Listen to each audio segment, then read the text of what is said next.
Good morning. Today we will discuss about habits. Habits are of two kinds, good habits and bad habits. We will discuss only good habits. We will not discuss about bad habits. तो good habits के हम starting हम कहाँ से करेंगे? हम morning सुबह उठने से इसकी स्टार्टिंग करते हैं। मैंने आपको गुड हैबिट्स के कुछ पॉइंट भेजे थे, बताया ना कैसे कि सुबह से ही हम स्टार्ट करेंगे गुड हैबिट्स के बारे में। गुड हैबिट से क्या होगा, क्या है, what is habit?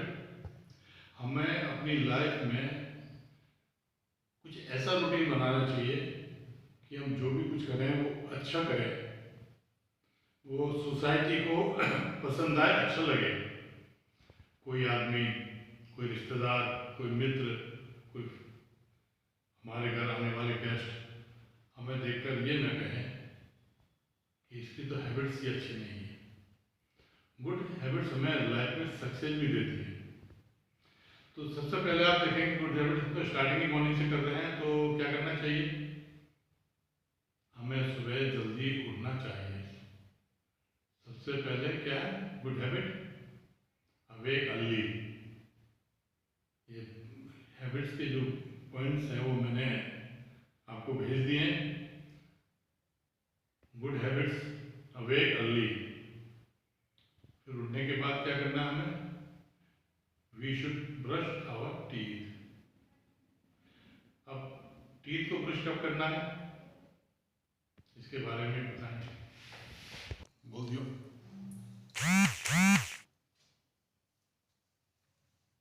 Wake up early. Early wake up में एक प्रॉब्लम पेरेंट्स ने बताई। जब पेरेंट्स से बातचीत होती है तो जनरल प्रॉब्लम है कि बच्चे सुबह जल्दी उठ नहीं पाते। मैं पेरेंट्स से भी रिक्वेस्ट करूंगा, बच्चे क्यों नहीं उठ पाते इसकी स्टडी करें। आप स्वयं रात को 1 बजे तक जगेंगे तो टीवी तो बच्चों को भी अच्छा लगता है, बच्चे भी आपके साथ जगेंगे। 11 बजे खाना खाएंगे, 1 बजे सोएंगे, तो बच्चों को तो 8 घंटे की नींद चाहिए। सुबह बच्चे जल्दी स्कूल नहीं उठ सकते, और स्कूल आजकल नॉर्मल 7 बजे के होते हैं। अभी तो बंद है, पर जब खुलेंगे तो 7 बजे खुलेंगे। तो हमें थोड़ा सा अपने बच्चों के लिए हमें भी तो कुछ सेक्रीफाइस करें। हमें भी कुछ जल्दी सोना, जल्दी उठने की आदत पेरेंट्स को भी डालनी चाहिए। और यदि आपका काम ऐसा है कि आपको देर तक जगना पड़ता है तो थोड़ा बच्चों को जल्दी सोने की आदत, उनको अलग कमरा या उनके सामने ज़्यादा देर तक टीवी ना चले, ये हमें कोशिश होनी चाहिए। अब बच्चे उठते हैं तो उठने के बाद बच्चों को क्या करना है? Brush your teeth. जरूरी है, बहुत जरूरी है। अगर ब्रश नहीं करेंगे तो आपने देखे होंगे आजकल छोटे छोटे बच्चों के भी दांत खराब होने लगे हैं।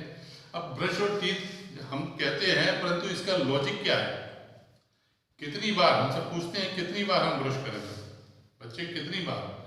तो देखिए, ब्रश का तो प्रिंसिपल यह है कि जब भी कुछ खाएं या पर्टिकुलरली जब भी खाएं को भी लें, बार बार खाना पड़ेगा। परंतु हम एक चीज़ तो ध्यान रखें कि हम लंच और डिनर के बाद ब्रश करें। तो उसका एक सिंपल और दूसरा फॉर्मूला बनता है कि सुबह मॉर्निंग में उठें, और उठने के और रात को जब we are going to bed, तो बिफोर गोइंग टू बेड हमें ब्रश जरूर करना चाहिए। तो सिर्फ 2 बार दिन में ब्रश कितनी बार होगा?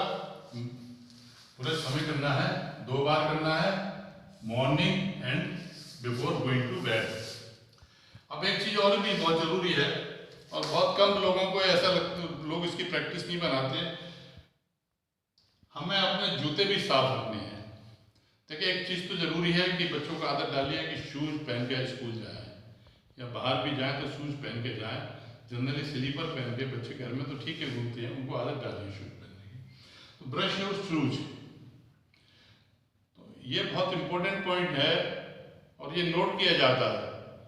पर्टिकुलरली क्लास फर्स्ट ऑनवर्ड तो बहुत ज़्यादा नोट किया जाएगा कि शूज हों। अब कुछ तो पेरेंट्स ब्रश कर देते हैं, परंतु हम कोशिश करें बच्चों के अंदर हैबिट पैदा करें कि वे अपने जूते, एटलीस्ट अपने जूते वो सुबह सुबह जल्दी, जब अपने बाथ के लिए जा रहे हैं, नहाने जा रहे हैं, तो उससे पहले एक ब्रश अपने जूतों पर भी लगा दें।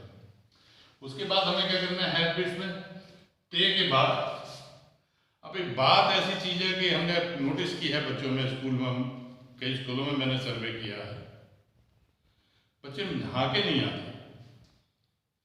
अब नहाना क्यों जरूरी है? नहाना इसलिए जरूरी है कि 24 घंटे में एक बार हम लोगों को नहाना है, क्योंकि हमारी स्किन इस प्रकार की बनी हुई है कि अगर नहीं नहाएंगे तो वहाँ बैक्टीरिया जमा होते चले जाएंगे। तो हमें डे के बाद हमें अच्छी तरीके से कम सुबह उठते हैं तो मॉर्निंग में एक बार तो बात लेना है। कुछ लोग 2 बार भी लेते हैं, यानी कि इवनिंग में, शाम को सोने से पहले भी लेते हैं, परंतु हमें बच्चों को हैबिट डालनी है डे के बाद, यानी कि सुबह सुबह बच्चे नहाएं।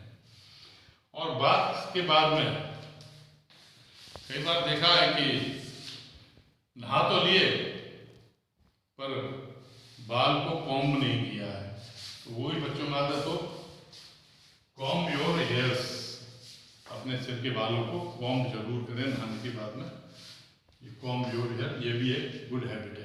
तो हमने देखा सुबह जब उठे हैं तो उठ के नहाने से लेके यहाँ के, और हमने देखा सब हैबिट हमने दी। और आगे देखते हैं इसके आगे हम क्या करेंगे। हमने बात कर लिया, बात करने के बाद कपड़ों में भी एक चीज का ध्यान रखना है कि we should wear clean cloth. तो गुड हैबिट में क्या बन गया? Wear your clean cloth. Clean मतलब कपड़े साफ। Finish your homework. अब आजकल तो नहा लिए, कपड़े पहन लिए, स्कूल तो जाना नहीं है। जब स्कूल जाना होता है तो स्कूल के लिए निकल लेते हैं यहाँ, परंतु स्कूल नहीं जाना तो हम क्या करेंगे? फ्रेश है, सुबह सुबह फ्रेश मूड है तो हमें स्टडी स्टार्ट कर देनी चाहिए। हमें अपने घर का होमवर्क जो भी मिला हुआ है, स्टडी जो मिली आजकल, उसको करना चाहिए। एक इसमें स्टडी में एक चीज हम लोग ख्याल रखें, बच्चों को ख्याल रखना है, try to do it yourself. Which one? Finish your homework and try to do it homework yourself. यानी कि अपने होमवर्क को अपने आप करने की आदत चिल्ड्रन में रहनी चाहिए। ये सभी बच्चे ध्यान रखें कि अपना होमवर्क, कई बार हो जाता है होमवर्क नहीं हो पा रहा और मम्मी कर दो, किसने कर दिया, ट्यूशन पे गए, ट्यूशन टीचर से करा लिया, तो उससे आगे प्रॉब्लम होगी। हम बच्चे कोशिश करें कि अपना होमवर्क खुद करें। अब पढ़ के लिए होमवर्क भी हो गया, प्ले भी करने के लिए ब्रेक मिलेगा, तो प्ले करने में आदत डालिए कि बच्चे प्ले टुगेदर। अगर घर के अंदर, आपके घर के अंदर 2-3 बच्चे हैं तो कोशिश कीजिए कि टाइम टेबल ऐसा बनाइए डेली का कि बच्चे सब एक साथ खेलेंगे, प्ले टुगेदर, बच्चे एक साथ खेलें। बच्चे एक साथ खेलने से कम्युनिकेशन पावर बढ़ जाती है, ये बहुत जरूरी है। Share your toys. ये जो अपना अपना होता है, मेरा अपना, मेरा अपना, मेरा अपना, वो चीज कैसे खत्म होगी? हमें अपने शेयर योर, अपने खिलौनों को शेयर करें। आपके गेस्ट के आए हुए हैं, अब आपके गेस्ट के कुछ चिल्ड्रन हैं, फैमिली में दूसरे चिल्ड्रन हैं, तो अपने खिलौने आपके हैं, तो ऐसा नहीं मैं इसको अपना खिलौना नहीं दूंगा, नहीं दूंगी, हमें अपने खिलौनों को शेयर करना है। और ये केवल ऐसी बातें नहीं है जो पेरेंट्स की अभी मैंने यहाँ तक बताई है, पूरा हम शाम तक आएंगे, रात तक आएंगे, धीरे धीरे पार्ट्स में उसको बताएंगे। ये जितनी बातें बताई गई हैं ये खाली एग्जाम में या कॉपी में लिखने के लिए नहीं है, ये एक्चुअली में हमें डेली रूटीन में इनको कवर करना है। और इन्हें कवर करेंगे तो आप देखेंगे कि आपके बच्चे के पर्सनैलिटी में, उसके आचार विचार में कुछ नया डेवलपमेंट शुरू हो रहा है। अब मैं आज का दूसरा टॉपिक ले रहा हूं, हम गिनती लिखना सीखेंगे। काउंटिंग, नंबर काउंटिंग 1 2 3 कैसे लिखेंगे? अब आप देख रहे हैं मैंने आप बोर्ड पर 1 2 3 4 5 6 7 8 9 सभी में एक लिखी है मैंने, हर कॉलम में, हर लाइन में एक ही लिखी हुई है। जितने भी देखेंगे मैंने सभी में 1 से लेके और 9 तक लिखी है और लास्ट में एक 0 पुट कर दिया है। अब देखिए इस काउंटिंग को हम बड़ी तेजी से कैसे आगे बढ़ते हैं। हम यहीं से स्टार्ट करते हैं 1 से। आप, मेरा ख्याल है आई थिंक कि 50 तक आपकी प्रैक्टिस हो गई होगी, और एक रिवीजन के तौर पर हम काउंटिंग को जल्दी लिखने के लिए फास्ट राइटिंग लिखने के लिए और याद करने का एक तरीका बताने के लिए आपको बता रहा हूँ मैं। हम लोग काउंटिंग करेंगे 1 2 3 4 5 6 7 8 9। अब ये 0 है, मैंने 10 नहीं किया इसका, इसको हम कर देते हैं 10। ये हो गया 10। अब ये 10 तक की काउंटिंग पूरी हो गई। अब हम क्या करेंगे आगे की काउंटिंग के लिए, इस 1 को यहां से उठाएंगे और यहां पुट कर देंगे। अब हमने 10 तक की काउंटिंग यहां पूरी कर ली थी। Then we will put this 1 to here. अब आप देखिए इस 1 को यहां से आप सब के आगे 1 लिख जोड़ दीजिए।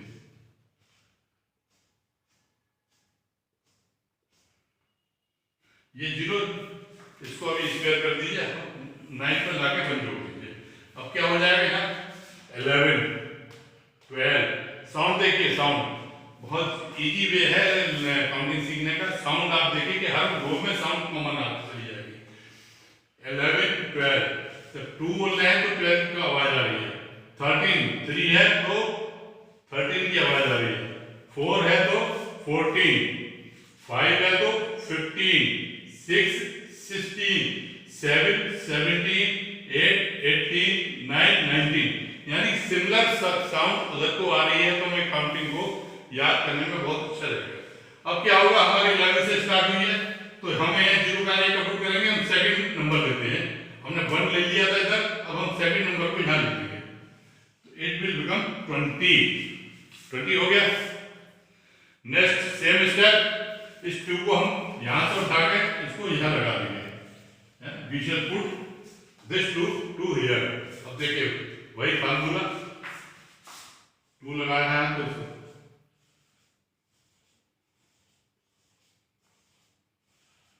स्क्वायर कर दिया, 9 तक ले लिया। अब 2 लगाया है। अब साउंड देखिएगा इसमें क्या निकल गया 21 देखिए वही नंबर वही चले आ रहे हैं 21 22। अब 2 क्योंकि हमने यहाँ पुटअप किया है तो साउंड कैसे निकलेगी, साउंड 2 से रिलेटेड साउंड निकलेगी। 21 22 22 23 24 25 26 27 28 29। अब क्या करेंगे लास्ट में आगे, अभी हमने क्या लिया था 2, अब हम ले लेंगे 3। तो we will put 3 here, it will become 30। After 29 it will become 30। Same step, we will put 3 here,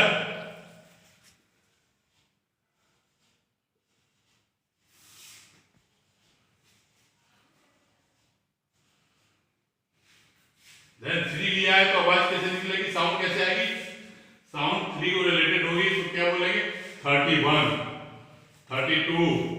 सब में टी से साउंड आ रही है।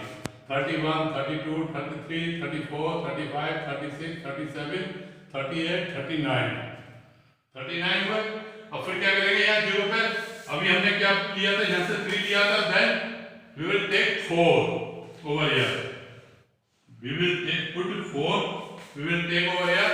3 तक हम ले चुके हैं, 4 हमने लिया, 4 को यहाँ पुट कर दिया, कितना हो गया 40 39 and then 40। Again same, we will put 4 here.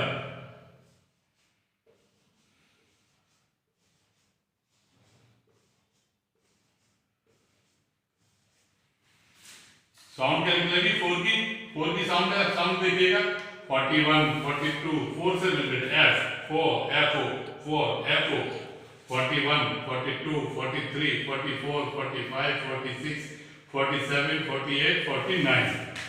और 49 आगे उसके बाद क्या करेंगे, अभी हमने क्या किया था, हमने 4 तक आप ले चुके। Then we will take 5 over here and put it to here, it will become 50 50। Then again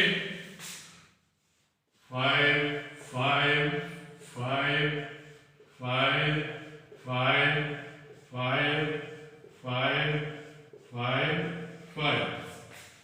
क्या हुआ 5 5 50। अब साउंड देखिएगा 51 50 की साउंड निकल रही है। 50 इधर बोला था 50 तो 50 की साउंड निकलेगी। इधर क्या बोला था 40 तो 40 की साउंड आ रही थी 41। इधर क्या था 30 की साउंड आ रही थी 31। 40 41 50 51 51 52 53 54 55 56 57 58 59। देन आफ्टर 59 हम कहाँ 5 तक हम ले चुके हैं. Then we will take 6 from here and will put to 6 here, and it will become 60. 59 and 60. Then again we will put 6 here.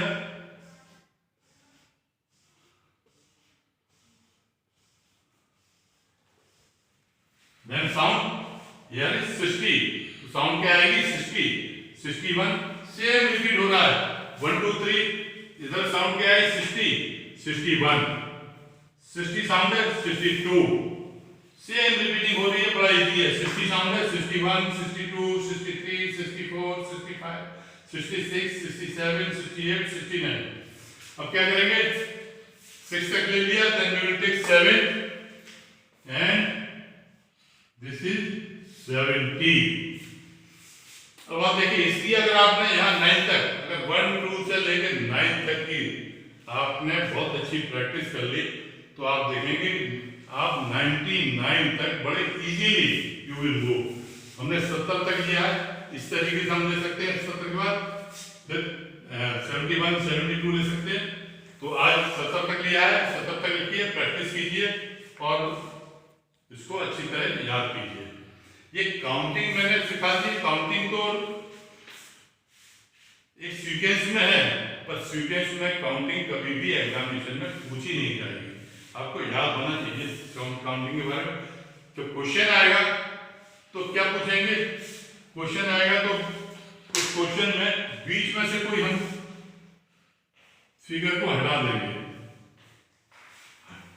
अब ये फिगर हट गई. क्वेश्चन क्या आएगा? What will come after 44? Blank है. You have to put.